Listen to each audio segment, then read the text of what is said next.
Okay. सो अपना जो main topic है पीडीए का वो है designing of PDA. Designing of PDA, ठीक है। तो पीडीए डिज़ाइन करना मीन्स व्हाट, जैसे मुझे क्वेश्चन में एक स्ट्रिंग गिवन होगी, रेगुलर एक्सप्रेशन गिवन होगा यहाँ पे अपने को।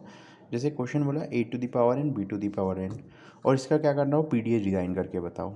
क्या करके बताओ, डी पीडीए। दो टाइप के पीडीए होते हैं, एक डी पीडीए होता है, एन पीडीए होता है। तो D PDA means deterministic PDA. Deterministic PDA, deterministic PDA means what, जिसके अंदर कंडीशन गिवन हो। कंडीशन मीन्स व्हाट, जैसे यहाँ पे क्या दिया है, जैसे मैं इसका एग्जांपल लेता हूँ। ये क्वेश्चन है मेरा a⁴n b⁴n, तो ट्रिपल ए ट्रिपल बी। तो ट्रिपल बी मतलब यहाँ पे क्या है, कंडीशन गिवन है कि 3 ए आएंगे, उसके बाद में 3 बी आएंगे। तो यहाँ पे कंडीशन गिवन है कि अपने पास में हमेशा 3 ए आएंगे और फिर 3 बी आएंगे। तो मतलब ये दोनों एक दूसरे के ऊपर डिपेंडेंट है। ए बी के ऊपर डिपेंडेंट है, बी ए के ऊपर डिपेंडेंट है। जितने ए हैं उतने क्या है, बी है ना। तो ये क्या है, डिटर्मिनिस्टिक पीडी है। जब भी कंडीशन गिवन होती है तब क्या होती है, डिटर्मिनिस्टिक पीडी होता है। Non deterministic PD means what, जैसे w⁴r, जैसे यहाँ पे क्या है, ए बी डबल ए है। तो यहाँ पे डबल ए बी अपन तो लिख रहे हैं, लेकिन कंप्यूटर कैसे आइडेंटिफाई करेगा कि ये यहाँ पे ये पहले आया और ये बाद में आएगा, कंप्यूटर को नहीं पता। तो दैट्स वाई इसको बोलते हैं अपन नॉन डिटर्मिनिस्टिक पीडीए, जहाँ पे कंडीशन गिवन ना हो। जहाँ पे कंडीशन नहीं हो या फिर एक से ज़्यादा कंडीशन हो, उसको अपन नॉन डिटर्मिनिस्टिक पीडीए देखते हैं। तो नॉन डिटर्मिनिस्टिक पीडीए अपन बाद में देखेंगे, अपन पहले डिटर्मिनिस्टिक पीडीए अपन सॉल्व करते हैं कि यहाँ पे 3 ए हैं 3 बी हैं। अब क्वेश्चन को सॉल्व कैसे करना है, तो क्वेश्चन में अपने को पुश पॉप नो चेंज की कंडीशन अपने को ही पुट करनी है। तो पुश पॉप की कंडीशन कैसे पुट करेंगे, देखना यहाँ पे अपने को क्या दिख रहा है, 3 ए आ रहे हैं देन 3 बी आ रहे हैं। तो अपन इन 3 ए को क्या करेंगे, पुश करेंगे। हर क्वेश्चन की कंडीशन अपने को आइडेंटिफाई करनी पड़ेगी कि उस क्वेश्चन में क्या कंडीशन है। जैसे इस क्वेश्चन में क्या दिख रहा है, 3 ए हैं और 3 बी हैं। तो पहले 3 ए क्या होंगे, पुश होंगे, और इन 3 बी के थ्रू ये क्या होंगे, पॉप होंगे। इन 3 बी के थ्रू क्या होंगे, ये एलिमेंट पॉप होंगे। ये जो 3 बी हैं, इन 3 बी के थ्रू ये ए पॉप होंगे। जैसे जैसे मैंने जो बोला है वो पहले करता हूँ। मेरा ये स्टैक है, स्टैक में 3 ए को पुश करो, तो तीनों ए क्या कर देंगे, अपन पुश कर देंगे। 3 ए क्या कर देंगे, पुश कर देंगे यहाँ पे। फिर मैं क्या बोल रहा हूँ, इन 3 बी के थ्रू तीनों ए पॉप कर देंगे। तो फर्स्ट बी आया तब ए को क्या कर दो, पॉप कर दो यहाँ से, मतलब नल कर दिया यहाँ पे। फिर सेकंड भी आया तो फिर अपन ने ए को क्या कर दिया, पॉप कर दो यहाँ से। देन थर्ड भी आया तो ए को क्या कर दो, पॉप कर दो। मतलब 3 ए आए थे तब 3 ए को पुश किया, और बी आए तो बी के थ्रू ए को पॉप किया। तो यहाँ पे लास्ट में जो इनिशियल कंडीशन पे क्या था, Z0 था। लास्ट में क्या बचा अपने पास में, Z0, मतलब स्ट्रिंग क्या हो जाएगी, फाइनल स्टेट पे अपन पहुँच जाएंगे, फाइनल स्टेट पे अपन रीच कर जाएंगे। अब कैसे करते हैं क्वेश्चन को वो देखते हैं। सबसे पहले अपन इनिशियल स्टेट अपने मन से ले लेंगे, Q0। अपने मन से मैंने क्या चूज़ की, इनिशियल स्टेट चूज़ कर ली। अब पहला इनपुट क्या है, यहाँ पे मैंने एग्जांपल लेना पड़ेगा। हमेशा a⁴n b⁴n है, तो मैंने n=3 पुट कर लिया। तो a⁴ b⁴ तो ट्रिपल बी हो गया। अब Q0 पे पहला ए आया, और स्टैक के टॉप पे क्या होगा, हमेशा Z0। तो मैं स्टैक का टॉप यहाँ पे साइड में बना लेता हूँ, Z0। स्टैक के टॉप पे क्या है, Z0। तो Q0 पे मुझे क्या करना है, पहले ए जितने भी ए आए उनको पुश करना है। तो Q0 स्टेट पे ही रहे अपन, Q0 स्टेट पे ही रहे, और ए को क्या कर दो, पुश कर दो। तो ए को पुश किया तो अपन कहाँ पे आ जाएगा, ए यहाँ पे, मतलब ए Z0। तो यहाँ पे ए था, Z0 था, तो यहाँ पे क्या हो गया, ए पुश हो गया। पहली कंडीशन समझ में आई। Q0 इनिशियल स्टेट चूज़ करी, पहला इनपुट लिया, तो इनपुट क्या है, ए। स्टैक का टॉप पे क्या है, Z0 है। तो मुझे इस ए को क्या करना है, पुश करना है। मुझे पता है इस ए को पुश करना है। तो अब यहाँ पे क्या हो गया, ए Z0 पुश हो गया। अब कौन सी स्टेट पे थे अपन, यहाँ पे लास्ट में Q0 पे ही थे। कौन सी स्टेट पे हैं, Q0 स्टेट पे ही हैं, है ना। अब सेकंड इनपुट क्या है मेरे पास में, स्मॉल ए, अगेन स्मॉल ए। अब स्टैक का टॉप क्या हो गया, पहले स्टैक का टॉप Z0 था, अब स्टैक का टॉप क्या हो गया, ए हो गया। तो पहले जो प्रोडक्शन लिखा था अपन ने वो क्या लिखा था, Q0 A Z0। तो अब यहाँ पे क्या करना पड़ेगा, स्टैक का टॉप क्या हो गया, ए, और इनपुट में भी क्या आया, ए। तो इसके लिए नया प्रोडक्शन लिखना पड़ेगा। तो इस ए को भी क्या करना है, मुझे पुश करना है। तो इस ए को भी क्या कर दिया, मुझे पुश कर दिया यहाँ पे, डबल ए।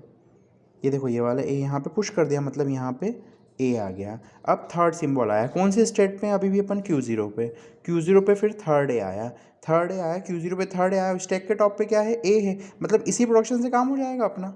देखो Q0 पे, Q0 स्टेट पे थे लास्ट में, इनपुट आया ए और स्टैक का टॉप है ए, तो इनपुट आया स्टैक का टॉप ए, तो इससे जितने भी ए हैं, उसके बाद मान लो यहाँ पे कंडीशन लेता मैं 4 time of A then 4 time of B, तो देखो फोर्थ आता, देन अगेन Q0 आया स्टैक के टॉप पे ए और इनपुट में आया, देन ए को पुश कर दो, तो यहाँ पे देखो ए पुश हो जाएगा थर्ड वाला। ठीक है, अब कहाँ पे आ गए अपन? Q0 पे। अब आया नेक्स्ट इनपुट बी, इनपुट क्या आया? बी, और स्टैक के टॉप पे क्या है? ए है, तो मुझे पता है पहले बी के थ्रू ए को पॉप करना है, तो पहले बी के थ्रू इस स्टैक को क्या कर दूं मैं? स्टैक वाली चीज़ को क्या कर दूं? नल कर दूं। फर्स्ट वाला बी आया तो स्टैक वाली चीज़ को क्या कर दिया? नल कर दिया, और स्टेट मैंने चेंज कर दी यहाँ से Q0 से Q1। Q0 से Q1 स्टेट क्यों चेंज करी? आप हमेशा एक चीज़ ध्यान रखना, जब भी इनपुट अगर आता है, एक इनपुट से दूसरा इनपुट अगर आता है, तो अपने को स्टेट चेंज करना ही करना है। क्यों? उसका रीज़न बताता हूँ मैं। जैसे मैंने स्ट्रिंग ली यहाँ पे ए बी, अब देखो अगर आप स्टेट चेंज नहीं करते तो पहला ए आता पुश हो जाता, तो ए यहाँ पे क्या सा होता है? यहाँ पे पुश हो जाता Z0, पहला ए पुश हो जाता, देन फिर बी आता तो बी के थ्रू ए को पॉप कर देते और Q0 स्टेट ही रहने देते, तो ये ए पॉप हो जाता है यहाँ पे बी के थ्रू। फिर अगर थर्ड ए आता, तो थर्ड ए आता तो फिर पुश हो जाता है यहाँ पे। क्यों? क्योंकि Q0 स्टेट पे ही है, तो जब भी इनपुट अगर चेंज होता है तो अपन क्या करते हैं? स्टेट चेंज कर देते हैं। क्यों चेंज कर देते हैं वहाँ पे अपन? क्योंकि हमेशा क्या होगी? स्टेट चेंज नहीं होगी तो क्या होगा? बार बार इनपुट वहीं के वहीं पुट होते जाएंगे, पुश होते जाएंगे और पॉप होते जाएंगे, तो अपने को ये चीज़ नहीं करना है पुश और पॉप वाली बार बार। अपने को जितने भी ए आएंगे हमेशा पहले आएंगे, उसके बाद सारे बी आएंगे। दैट्स वाई यहाँ पे अगर इनपुट चेंज होता है तो अपन क्या कर देते हैं? स्टेट Q0 से बी जैसे इनपुट आया वैसे मैंने स्टेट क्या कर दी? Q1 कर दी, क्योंकि इसके बाद मुझे ए नहीं चाहिए कैसे भी। बी जब आ जाए, मतलब बी आ गया यहाँ पे, इसके बाद मैं ए कहीं पे भी नहीं ले सकता। क्यों? क्योंकि क्वेश्चन क्या बोल रहा है? A⁴n B⁴n, कि जितने भी ए हैं पहले आएंगे, जितने भी बी हैं वो बाद में आएंगे। तो यहाँ पे कौन से स्टेट पे आ गया मैं? Q1 पे। क्यों? क्योंकि मुझे क्या चाहिए यहाँ पे? बी चाहिए हमेशा बाद में, अब ए नहीं चाहिए। अब कौन से स्टेट पे है? Q1 पे। स्टैक के टॉप पे क्या है? बी, और स्टैक के टॉप पे सॉरी इनपुट क्या है? बी, और स्टैक के टॉप पे क्या है? ए। यहाँ पे ये इक्वेशन लिखी हुई, लेकिन स्टेट क्या थी? Q0 थी, तो Q1 पे बी ए, ये नई प्रोडक्शन बन गया यहाँ पे। लास्ट स्टेट पे कौन से पहुँचे अपन? Q1 स्टेट पे आए, इनपुट में ए है बी और स्टैक के टॉप पे, इसको भी मुझे पॉप करना है, तो Q1 स्टेट पे ही रहे और नल कर दिया अपन ने। अब Q1 से Q1 पे ये जितने भी बी आते जाएंगे वो यहीं आते जाएंगे। देखो सेकंड भी आया तो इसको नल कर दिया, फिर थर्ड भी आया, तो वापस से थर्ड भी आया। Q1 स्टेट पे है और स्टैक के टॉप पे क्या है? ए है, तो अगेन इससे काम हो जाएगा Q1 पे नल, देन यहाँ पे अब सारे बी खत्म हो गए और सारे ए भी खत्म हो गए। देखो तो अब कौन से स्टेट पे बचे? लास्ट में Q1 पे बचे हैं अपन। इनपुट में क्या है? अब इनपुट में ये इनपुट पूरे खत्म हो गए, इनपुट क्या बचा मेरे पास? कुछ इनपुट नहीं बचा। और स्टैक के टॉप पे क्या बचा है? अब Z0 बचा हुआ है यहाँ पे, तो Z0 बचा है, तो अपन जब ऐसी कंडीशन आ जाएगी तो अपन क्या कर देंगे? QF Z0 कर देंगे। यहाँ पे क्या कर देंगे? QF Z0। F क्या है? फाइनल स्टेट, और स्टैक का टॉप जो है वो वही का वही रहे, नो चेंज। मतलब Z0 यहाँ पे था, Z0 को Z0 रहने दो और अपन फाइनल स्टेट पहुँच जाए, ये मेरा आंसर है। अब जैसे स्ट्रिंग लेता हूँ मैं यहाँ पे 4 time of A B A ले लेता हूँ यहाँ पे, तो ये गलत स्ट्रिंग है, मुझे दिख रहा है। देखो पहला ए आया तो पहला ए पुश हो गया, स्टैक बना लेता हूँ मैं यहाँ पे। Z0 पहला ए पुश हो गया, ये देखो इसके थ्रू पहला ए पुश हो गया, स्टैक का टॉप Z0 था, इनपुट आया ए, पुश हो गया यहाँ पे। देन फिर सेकंड ए आया, स्टैक के टॉप पे ए हो, तो यहाँ पे सेकंड ए आया स्टैक के टॉप पे ए, तो पुश कर दो। फिर थर्ड ए आया स्टैक के टॉप पे ए, तो फिर पुश कर दो। फिर फोर्थ ए आया स्टैक के टॉप पे ए, तो फिर पुश कर दो। ठीक है, देन फिर पहला बी आया तो यहाँ पे हैं अपन Q0 स्टेट पे है, इनपुट आया बी और स्टैक के टॉप पे है ए, तो नल कर दो इसको, और स्टेट क्या कर दो? Q1 कर दो पहले बी पे। ठीक है, फिर Q1 पे स्टैक के टॉप पे ए है और इनपुट है बी, Q1 पे स्टैक के टॉप पे है ए और इनपुट बी, तो फिर नल कर दो। तो यहाँ पे अगेन फिर नल कर दिया बी के थ्रू। फिर अगर फिर Q1 पे बी स्टैक के टॉप पे ए, देन अगेन नल कर दो, तो चारों नल हो जाएंगे यहाँ पे अपने पास में। फिर Q1 नल Z0, तो Q1 अब Z0 है क्या यहाँ पे? देखो फिर इनपुट क्या है? ए। अब कौन सी स्टेट में है? Q1 पे ए आया क्या?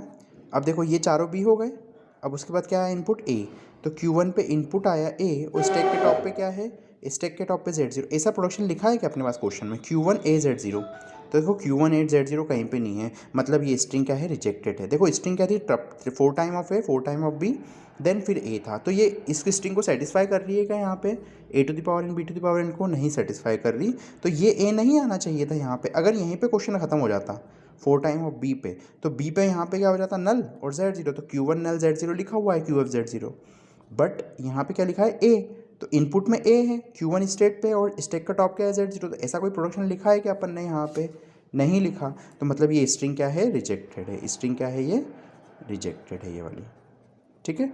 बाकी नेक्स्ट क्वेश्चन नेक्स्ट वीडियो में देखते हैं।